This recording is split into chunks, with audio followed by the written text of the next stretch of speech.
Olá, tudo bem? Seja bem-vindo para mais uma aula de arte. E eu sou o professor Antônio e estarei fazendo hoje a nossa aula de revisão para os anos finais.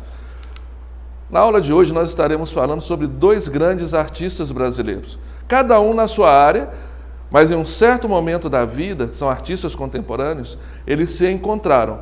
Nós estaremos falando sobre Cândido Portinari e Oscar Niemeyer.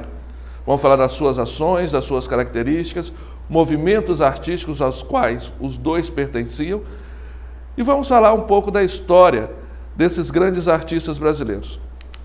Começando por ele, Cândido Portinari. Você uma vez na vida deve ter visto, se deparado, encontrado com uma das obras de Portinari. Portinari é um artista famoso. Quem já foi a Belo Horizonte e passou pelas obras de arte espalhadas por Belo Horizonte, se conheceu a Lagoa da Pampulha, você matou, ou seja, conheceu dois artistas, esses dois que nós estamos falando. E Portinari, ele nasceu no interior de São Paulo, na cidade de Brodowski, no ano de 1903. Ele foi pintor, ele foi gravador, ilustrador e professor. E por uma breve passagem da sua vida também foi político, foi vereador. Portinari caracterizou-se como um artista que muda suas técnicas ao longo do tempo.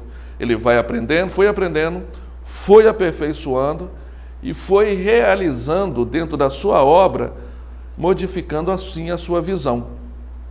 Ele iniciou a sua formação artística na Escola Nacional de Belas Artes, no Rio de Janeiro, no ano de 1920. Lá teve um concurso das obras, de pinturas e desenhos, e nesse ano, Portinari ele ganhou, ele logrou êxito dentro do trabalho que ele fez. E olha só que interessante, no trabalho que ele apresentou para a banca julgadora, ele realizou um desenho clássico, uma pintura clássica linda, e ele, nesse prêmio, o que ele ganhou? Ele ganhou uma viagem ao exterior, que foi no ano de 1928, ele foi para a Europa, logo em 1929.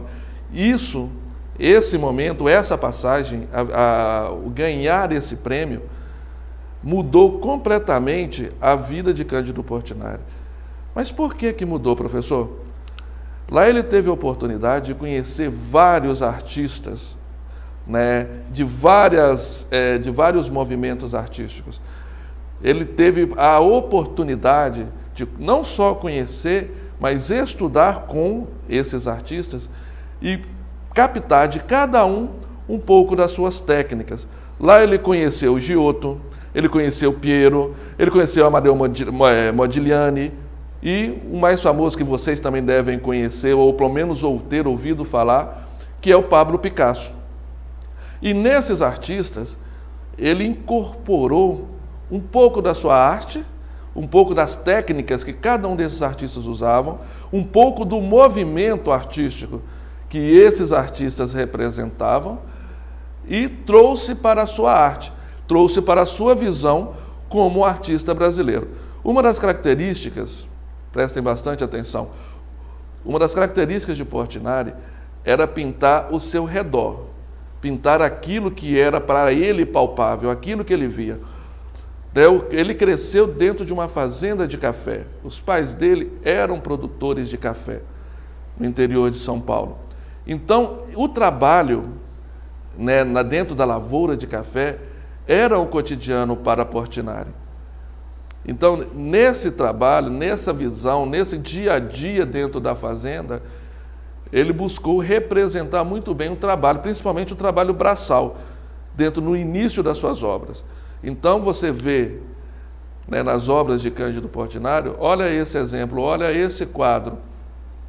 E uma das suas características é ressaltar o trabalhador. Olha o tamanho das mãos e os pés dessa negra.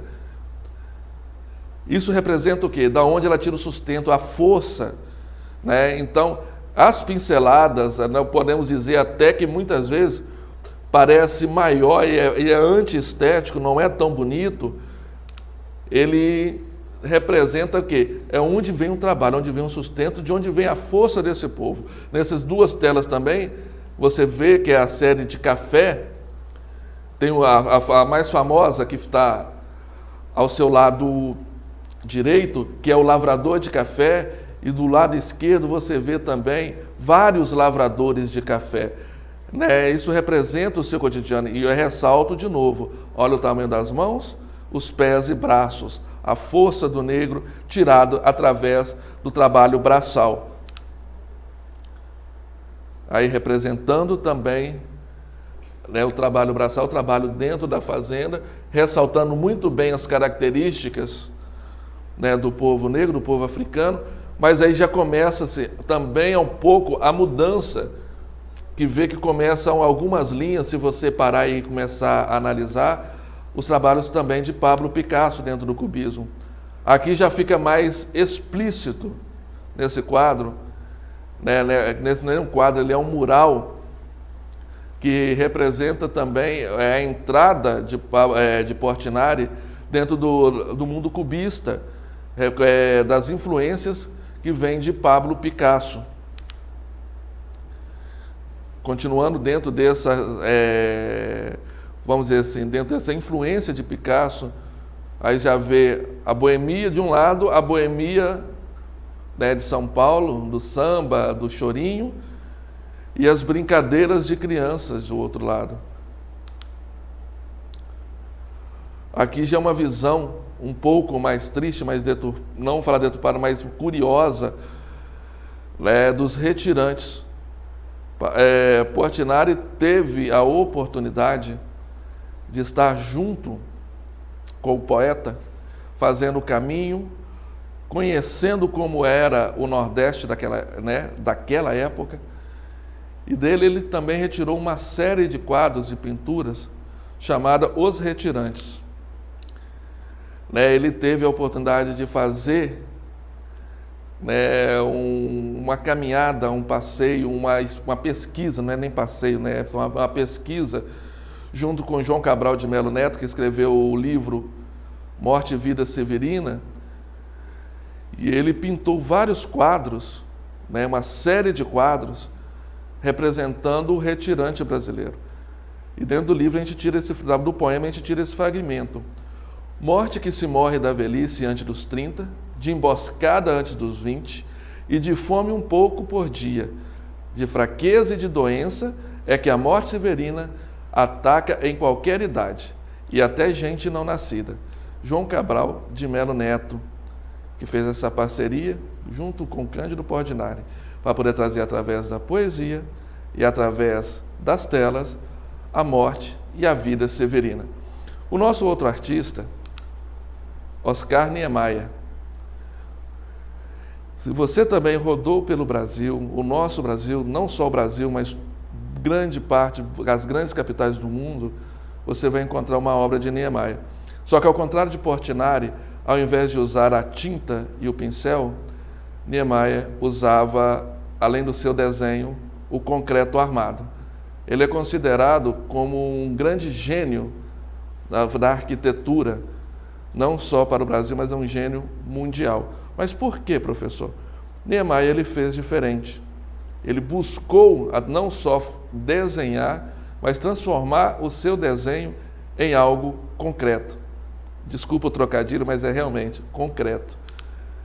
Oscar Niemeyer, ou Oscar Ribeiro de Almeida Niemeyer Soares, foi filho de um arquiteto brasileiro, considerado uma das figuras-chave no desenvolvimento da arquitetura moderna. Formou-se em arquitetura pela Escola Nacional de Belas Artes. Você já vê que aí já começa, onde um começou, o outro também começou, são contemporâneos, onde Portinari começou a sua história como artista. Também Niemeyer começou aqui na Escola de Belas Artes, no Rio de Janeiro, só que ele um pouco mais tarde, em 1934. Nesse ano passa a frequentar o escritório de arquitetura do urbanista Lúcio Costa, que viveu entre 1902 e 1998. Em 1936, ele integra a comissão para definir os planos da sede do Ministério da Educação e Saúde, na cidade do Rio de Janeiro, com a supervisão do arquiteto franco-suíço Le Corbusier, a quem assiste como desenhista. Então, o primeiro trabalho dele, a primeira experiência dele, de fato, na obra como arquiteto, foi no desenho e na construção do Ministério da Educação e Saúde na cidade do Rio de Janeiro.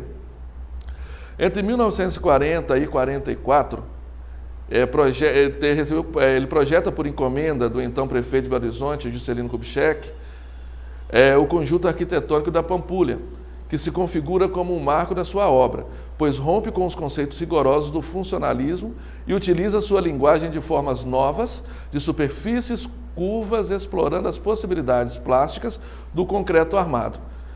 Já em 1947, ele é convidado pela ONU, que é a Organização das Nações Unidas, a participar da comissão de arquitetos encarregada de definir os planos de sua futura sede em Nova York.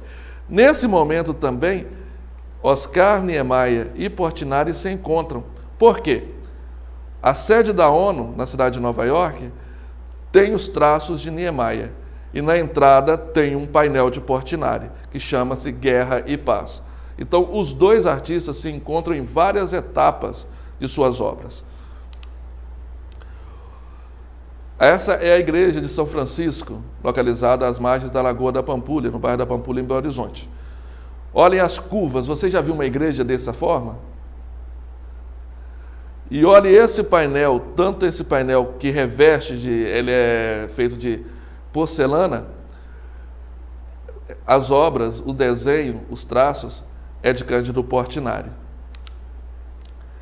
Esse é o desenho, a cidade de Brasília vista do alto, que também é umas obras de Oscar Niemeyer. Ele projetou a cidade de Brasília, na época do presidente Juscelino Kubitschek. Se você analisar, olhar de cima nessa foto, por exemplo, você vai ver que a cidade foi projetada parecendo um esqueleto de um avião. Dentro da área dos poderes em Brasília, nós temos aqui a Basílica, né? A Igreja Católica, podemos dizer assim, para você entender melhor, a Basílica projetada por Oscar Niemeyer. Olha as curvas dessa coluna, olha esses desenhos, olha esses traços. Aí nós temos também características, né, os trabalhos dos desenhos de Oscar Niemeyer transformados em concreto. Nós temos ali o Espaço Oscar Niemeyer, Museu do Futuro, na cidade do Rio de Janeiro. Você já imaginou fazer uma obra desta forma, um concreto armado? Isso tudo é concreto. Desse jeito, com essas linhas. Dentro da cidade de Brasília, o Congresso Nacional. Você vê dentro das retas e as curvas. Oscar Niemeyer, ele foi um gênio, não só da sua época, que hoje muitas pessoas tentam, mas conseguir com tamanha perfeição, poucos conseguem. E na própria frase de Oscar Niemeyer, se a reta é o caminho mais curto entre dois pontos, a curva é o que faz o concreto buscar o infinito. Oscar Niemeyer.